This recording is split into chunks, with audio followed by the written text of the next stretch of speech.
دوسرا یہ ہے کہ ہم نے گراؤنڈ پر جا کر لغاری صاحب دیکھا ہے کہ پیپلز پارٹی کا ووٹر نون لیگ کو ووٹ دینے کے لیے نہیں نکلا، اور جو پیپلز پارٹی کا ووٹر نکلا اس نے جا کے پی ٹی آئی کو ووٹ ڈالا ہے۔ میں یہی کہہ رہا ہوں، یہ پیپلز پارٹی صدیق جان میں یہ کہہ رہا ہوں میجر غلطیاں ہوئی ہیں پیپلز پارٹی کی، کھل کر بات کر لینی چاہیے۔ تو کیا وجہ ہے صدیق جان کہ یہ اتنے بڑے اور بڑے گھاگ جسے سیاستدان ایک لفظ استعمال کرتے ہیں، وہ ساری پلاننگ سارے کھیل میں اتنا فلاپ ہوئے کہ حکومت میں بھی آ گئے، اقتدار میں بھی آ گئے، پنجاب بھی ان کے پاس، سندھ بھی ان کے پاس، مرکز بھی ان کے پاس، لیکن پھر نتیجہ بالکل مختلف ہو گیا؟ لیکن جب تبدیلیاں ہوتی ہیں نا، میں صدیق جان صاحب سے جی صدیق جی لغاری صاحب کی موجودگی میں ظاہر ہے بات کرنا بڑا مشکل ہوتا ہے۔ لغاری صاحب کی موجودگی میں جس طرح سے انہوں نے پاکستان کی سیاست کو دیکھا ہے اور جس طرح ہم ان سے سیکھتے ہیں، لیکن میں آپ کو ایک چیز بتاؤں کہ میں آج ابھی سپریم کورٹ میں بیٹھا جو ہمارے سپریم کورٹ کے رپورٹرز ہیں ان سے ایک بات شیئر کر رہا تھا، اور لغاری صاحب کے بھی سامنے میں رکھنا چاہتا ہوں کہ میں نے کہا چلیں ہم ایک لمحے کے لیے مان لیتے ہیں کہ عمران خان جو ہے وہ امریکہ والا بیانیہ ہو، اسلامو فوبیا والا بیانیہ ہو، حب الوطنی والا بیانیہ ہو، یہ سارے بیانیہ، آزادی خود مختاری والا بیانیہ ہو، یہ سارے چلیں ہم ایک لمحے کے لیے مان لیتے ہیں کہ یہ عمران خان اقتدار میں آنے کے لیے کر رہے ہیں۔ چلیں ہم یہ بھی مان لیتے ہیں کہ وہ میڈیا جو اس وقت عمران خان کی اس بات کے ساتھ کھڑا ہے، چلیں یہ بھی ہم مان لیتے ہیں کہ وہ ریٹنگ کے لیے کھڑا ہوا ہے۔ لیکن لغاری صاحب میں جب ابھی حلقوں میں گیا، اور خاص طور پہ ہمارا بکھر لیا یہاں کی مظفر گڑھ کی ڈائنامکس وہ لغاری صاحب بہت بہتر جانتے ہیں۔ میں آپ کو بتاؤں مدثر بھائی کہ لوگوں کو میں نے پولنگ اسٹیشنز پر، لاہور میں پولنگ اسٹیشنز پر میں نے لوگوں کو دیکھا ہے کہ ان کی آنکھوں میں آنسو تھے جب وہ ووٹ ڈالنے کے لیے آئے۔ یہ سینٹیمنٹس لوگوں کے، ان سینٹیمنٹس کو آپ کہاں لے کر جائیں گے؟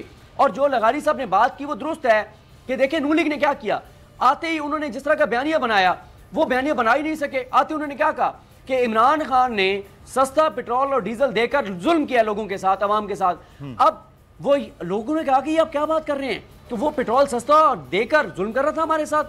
اب دیکھیں جو بندہ سفر کر رہا ہوتا ہے مہنگائی کی وجہ سے، جس کو ریلیف ملا، اس کو آپ یہ نہیں بتا سکتے کہ جو سبسڈی دے رہا تھا عمران خان، وہ سبسڈی تو آپ کے ٹیکس کے پیسوں سے دے رہا تھا۔ وہ بندہ کہہ رہا تھا کہ مجھے اس سے نہیں ہے کہ کہاں سے دے رہا تھا، مجھے پیٹرول سستا مل رہا تھا، مجھے ڈیزل سستا مل رہا تھا۔ دوسرا دیکھیں عمران خان کے بارے میں جو آج تک پرسیپشن بنی ہے، جو کہ اسٹیبلش ہو گئی ہے، دیکھیں فیکٹس میٹر نہیں کرتے، پرسیپشن میٹر کرتی ہے۔ عمران خان کے بارے میں اسٹیبلشڈ پرسیپشن ہے کہ وہ کرپٹ نہیں ہے۔ نون لیگ نے سب سے مشکل جو عمران خان کے خلاف چیز تھی وہ سب سے پہلے کرنے کی کوشش کی، توشہ خانہ والی، فرق بی بی والی، جو سب سے مشکل ٹاسک تھا وہ سب سے پہلے انہوں نے اٹھا لیا۔ جو بیانیے بن سکتے تھے عمران خان کے خلاف وہ انہوں نے بنائے نہیں۔ اکانومی کے اوپر پہلے 40 دن تو اسحاق ڈار صاحب اور مفتاح اسماعیل صاحب لڑتے رہے کہ اسحاق ڈار ادھر سے اکانومی چلا رہے تھے، ادھر مفتاح اسماعیل چلا رہے تھے، آپس میں بندر بانٹ پہ یہ لڑتے رہے، مجھے فلانی وزارت چاہیے، مجھے فلانی وزارت چاہیے۔ پہلے 40 دن میں انہوں نے کیا کیا؟ انہوں نے مریم نواز صاحبہ کو سیکورٹی دی رینجرز کی، نواز شریف صاحب کو پاسپورٹ دیا، ای وی ایم ختم کیا، اوورسیز پاکستانی کو ووٹ ختم کیا، نیب میں ترامیم کی، انہوں نے جو ہے وہ شہباز شریف صاحب کی وہاں سے ضمانت کنفرم کروائی ایف آئی ای کی عدالت سے، انہوں نے شہباز شریف صاحب کو اور حمزہ شہباز کو نیب کورٹ سے استثناء دلوایا۔ پہلے 40 دن تو انہوں نے فوکس ہی نہیں کیا پاکستان کی اکانومی کے اوپر۔ سب سے بڑا جو مسئلہ تھا وہ اکانومی کا تھا۔ ابھی آپ دیکھیں آج اور کل میں جو ڈالر کا ریٹ گرا ہے، پوری حکومت تعزیت میں وہاں پہ کیمپ لگا کے بیٹھی ہوئی ہے، تعزیتی کیمپ لاہور میں۔ شہباز شریف صاحب ابھی تک سوگ سے نکل ہی نہیں رہے، تو کوئی سمجھ نہیں ہے اس ملک کے اندر کہ حکومت کہاں پہ ہے، کیا صورتحال ہے۔ فیصلے میں آپ کو بتا دوں کہ میں انفارمیشن کی بنیاد پہ کہہ رہا ہوں، لغاری صاحب کے پاس مجھ سے بہتر انفارمیشن ہوگی۔ پیپلز پارٹی کا شکوہ یہ ہے کہ بہت سارے معاملات میں پیپلز پارٹی کو ووٹ ہی نہیں رکھا جا رہا، ان سے مشورہ ہی نہیں کیا جا رہا، اپنی من مرضی کر رہے ہیں۔ تو وہ بھی پھر کہہ رہے ہیں، پھر پیپلز پارٹی بھی کہہ رہی ہے کہ ہم پھر اپنی ان وزارتوں کے جواب دہ ہیں جو ہمارے پاس ہیں۔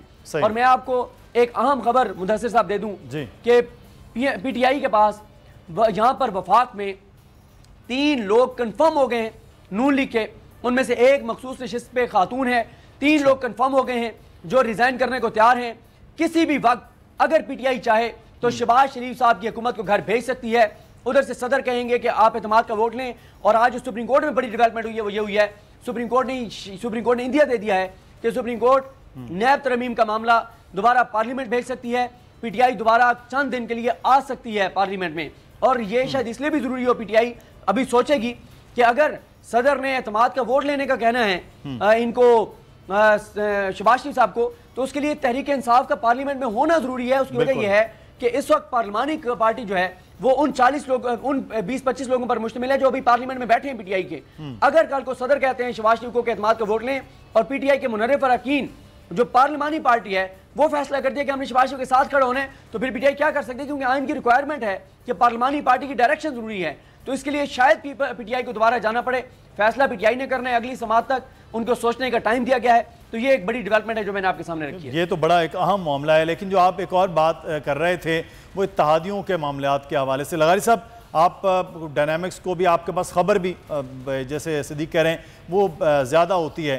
یہ جو اتحادیوں میں پہلے تو بڑا ساتھ لے کر چلنا تھا، اتحادیوں نے تو نون لیگ کا ساتھ بھی دیا الیکشنز کے حوالے سے، لیکن جو گلا بہرحال شکوہ کیونکہ آج کی جو کمیٹی کی چیزیں تھیں، کل بھی سی سی کی کمیٹی اور پھر آج بھی اجلاس میں وہ کچھ گلے شکوے بھی تھے کہ یہ اتنا بڑا بھار جو ہے نون لیگ کا وہ اپنے کندھوں پہ نہ اٹھایا جائے پاکستان پیپلز پارٹی. تو آپ سمجھتے ہیں کہ یہ کہیں سولو فلائٹ والے معاملات زیادہ ہو رہے تھے شہباز شریف صاحب کی وجہ سے کہ اب وہ فیصلے بھی کر رہے تھے، اس کے پھر جو آیا ہے معاملات رزلٹ وہ بھی آپ کے سامنے؟ دیکھیں صدیق جان صاحب بالکل ٹھیک کہہ رہے ہیں. اگر یہ بالکل الٹ ہوتا، اگر یہ پوزیشن پیپلز پارٹی کی ہوتی اور اس کے ساتھ ایک سپورٹر کے طور پر نون لیگ کو کھڑا ہونا تھا، تو نون لیگ پیپلز پارٹی کو کرش کرنے تک چلی جاتی اور کہتی کہ اس کو تو ہونا ہی نہیں چاہیے، ملیا میٹ کر دینا چاہیے. اور عام حالات میں جب بھی ان کا آپس میں تصادم ہوا ہے تو مسلم لیگ نے جتنا بے دردی سے کرش کیا ہے پیپلز پارٹی کو، اس کا تو کسی نے سوچا بھی نہیں. کسی طرح سے زرداری صاحب کے 12 سال جو ہیں وہ تو نون لیگ کی وجہ سے ہیں، وہ کسی اور کی وجہ سے نہیں ہیں. اور جب وہ 1990 میں بند ہوئے، پھر 1997 میں بند ہوئے اور پھر اس کے بعد رہے آخر تک، اور جب گھر میں آئے تو جس نے دیوار سے لگا کر ایک قدم آگے نہیں بڑھنے دیا وہ تو نون لیگ تھی نا. نون لیگ نے پیپلز پارٹی کو ایک قدم آگے. پنجاب میں اس وقت صورتحال یہ ہے کہ 8 سے 13 بڑا مشکل لغاری صاحب رہا ہے. وفاق میں نون لیگ نے جو پنجاب میں اور وفاق میں جس طرح کی اپوزیشن کر رکھی تھی پیپلز پارٹی کے لیے وہ تو سب کے سامنے ہے. مطلب پیپلز پارٹی کو چلنے نہیں دینے جو ہے نا وہ ایک معاملہ وہ نظر رہا ہے کہ یہ تو ماضی قریب کا حصہ ہے. بالکل آپ صحیح فرما رہے ہیں سر. میں یہ عرض کر رہا تھا کہ پیپلز پارٹی کا جو ورکر ہے وہ اس ساری صورتحال میں ساتھ نہیں دے رہا ہے، ایرلیونٹ ہو کر گیا ہے اور وہ اس ساری صورتحال کا ساتھ نہیں دے رہا ہے. یہ اپنا نیریٹو نہیں بنا سکے. میں اس بات سوال پر کرنا چاہتا ہوں. جی صدیق. لغاری صاحب دیکھیں، مظفر گڑھ کو آپ بہت بہتر جانتے ہیں. اب پی ایم ایل این اگر وہاں پہ سمجھداری کا مظاہرہ کرتی اور وہاں پہ ٹکٹ پیپلز پارٹی کو دیتی اور پیپلز پارٹی کو امیدوار کو لڑنے دیتی تو شاید وہاں سے یہ سیٹ نکال سکتے تھے، یہ جو ایک حلقے میں ہارے ہیں. دوسرا یہ ہے کہ ہم نے گراؤنڈ پر جا کر لغاری صاحب دیکھا ہے کہ پیپلز پارٹی کا ووٹر نون لیگ کو ووٹ دینے کے لیے نہیں نکلا، اور جو پیپلز پارٹی کا ووٹر نکلا اس نے جا کے پی ٹی آئی کو ووٹ ڈالا ہے. میں یہی کہہ رہا ہوں، یہ پیپلز پارٹی صدیق جان میں یہ کہہ رہا ہوں میجر غلطیاں ہوئی ہیں پیپلز پارٹی کی، کھل کر بات کر لینی چاہیے. اس لیے کہ مخدوم یوسف رضا گیلانی کی جو پچھلے 5 سال کی یا اور پیچھے چلے جائیں وزارت عظمیٰ سے ہٹنے کے بعد کی کارروائی ہے وہ پیپلز پارٹی کو آگے نہیں لے گئی. وہ بہت سے لوگوں کو پیچھے کر کے وہ لے کر آئے دوست محمد کھوسا کو.